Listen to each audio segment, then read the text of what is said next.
Hey Michael, here at Artiphon. We covered this guy in the podcast a few weeks back, and everyone was kind of fascinated by it. It's great to see it in the flesh. Tell us about it. Right, so we're Artiphon, and this is Orba, which is a new kind of digital instrument that we're here debuting at NAMM. And Orba is a synth. It's also a looper, and you can use it as a MIDI controller, using MIDI over Bluetooth or by connecting USB-C.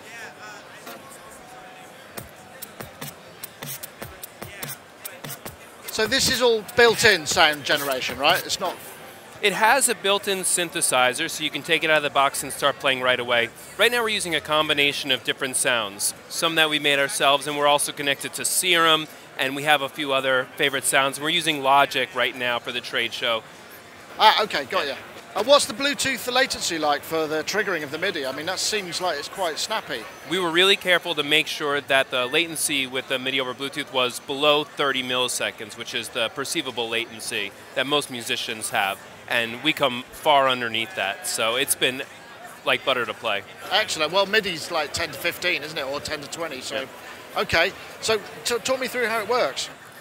So the way that it works is that we have a drum, a bass, a chord, and a lead, and you can load these onto the instrument. We have an app that will allow you to put different sounds on it, and you can also use these to play all the different sounds in your DAW, whatever that is. So we start with drums.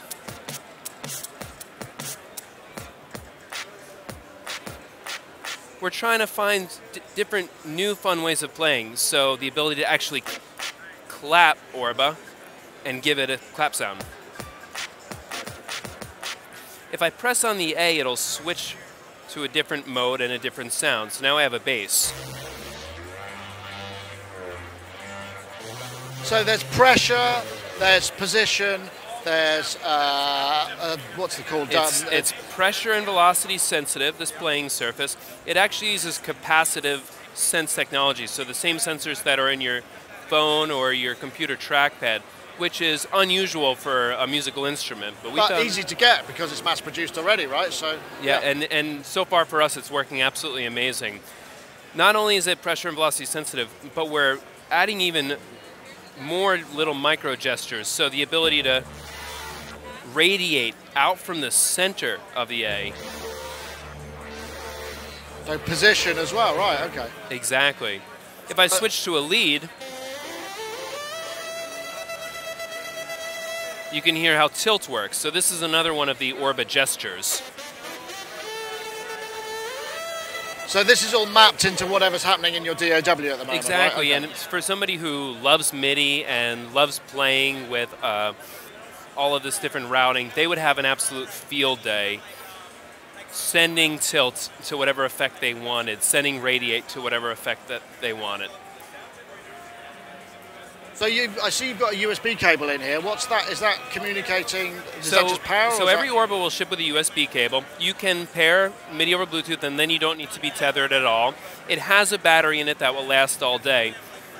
The cable is because we're at the trade show, and we want to make sure that these run all day, and also because it's easy to connect to Logic or yeah, well, Bluetooth's a nightmare in the environment sometimes. Yeah. The MIDI over Bluetooth works extremely well. We find that at the trade shows. We just want to do the easiest thing. So we're getting MIDI over USB at the moment. Right now we are, yeah. Ah, right. So you've got even lower latency, right? Right now we're controlling Orba using MIDI over USB, but you can do it any number of ways. People have been enjoying connecting it to their iPad. It's as simple as just, if you're using GarageBand, just one button away. I did notice it was with the video using it as a shaker, which seemed like a really good idea. So it's got gyroscopic stuff in there as well. It's got gyroscopic stuff, yeah. Especially this tilt function is really fun to play with, and then also the ability to. So how many MIDI CCs can you get out of it? I mean, how many? It's going to put out about 10 MIDI CCs at a time if you want them. And note as well, presumably. Yeah, and these gestures, they do different things. So, for instance, when I was showing you before, this is radiate coming out from the center, and right now that's sending CC74, which is brightness. So when you're changing instruments, are you kind of effectively changing MIDI channels or tracks within the sequence? Yeah, the way it's set up right now is that each of these different modes is sending on a different MIDI channel. So we just have all of these fired up in our DAW, and that's how we're able to switch between them. It'll also send a program change. So if you use a DAW like main stage and you're planning on doing live stuff, every press of the A will send a program change, making it easy to hop from track to track. And we're seeing people start to set up their live shows that way. So it seems like actually, you know, it could be what you want it to be. There's a lot of different workflows you could incorporate in. We're trying to make a musical instrument that if you just want to unbox it and have an immediate musical moment, you can absolutely do that. But if you're an advanced MIDI user and you want to play Legos with this, you can have an unbelievably expansive world of options. And we're trying to give people both of those experiences. So tell me a little bit about the onboard sound generation. What capabilities does that have? So we built a custom synthesizer special for Orba. And this synthesizer is extremely flexible. It's polyphonic. And one of the best things about it is it's custom built so that all of these micro gestures that I'm doing, adding vibrato, radiating out from the center, the tilt, moving it through the air, it'll be very easy to have the synth react to these different things. And I was noticing, so is it possible to create like create a beat sketch yeah, on let's this? do it. I'm going to use, use Logic. Logic. And then export that. I'm going to use Logic to do it, but. Okay. This is the session over here, right? Okay. But we don't need to show the screen. No, I'm just curious. It's just because I can see what makes sense to me.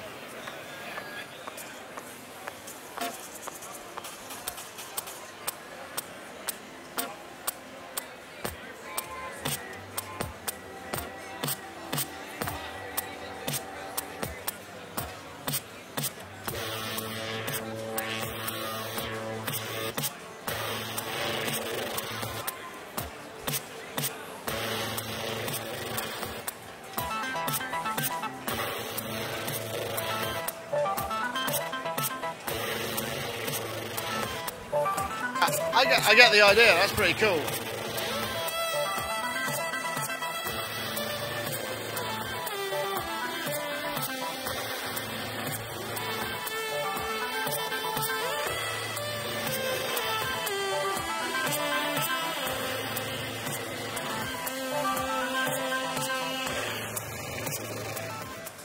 Neat. So, can you record your own things on it in standalone mode? I mean, will it have a little sort of loop Absolutely. sequencer? You'll be able to take Orba out of the box, turn it on, and make a loop right on the device. So you don't have to pair it MIDI over Bluetooth if you don't want to. And that's the immediate experience that we're talking about. So it has a looper built into it. So play, pause, record, even adjusting tempo with the BPM pad and octaves as well. So you'll have some basic ways to make little songs. We're designing the sounds, the drum, the bass, the chord, and the lead, so that they'll work together. Right, Designing okay. these four-part experiences so you can make these little songs right in the palm of your hand. And then if you want to expand on that experience, you can open up the Orba app, or you can use your DAW. You can export the MIDI from the app. You could continue to make loops, yeah. So, I mean, it's obviously in prototype at the moment. What's the kind of roadmap? How much is it going to be, and when is you thinking it's going to be available? Orba will retail for $99, and they're scheduled to ship in April. That's when we're going to fulfill the Kickstarter backers. Wow, that seems like a reasonable price for something that does so much. Thank you very much. Thanks, Nick. I appreciate it.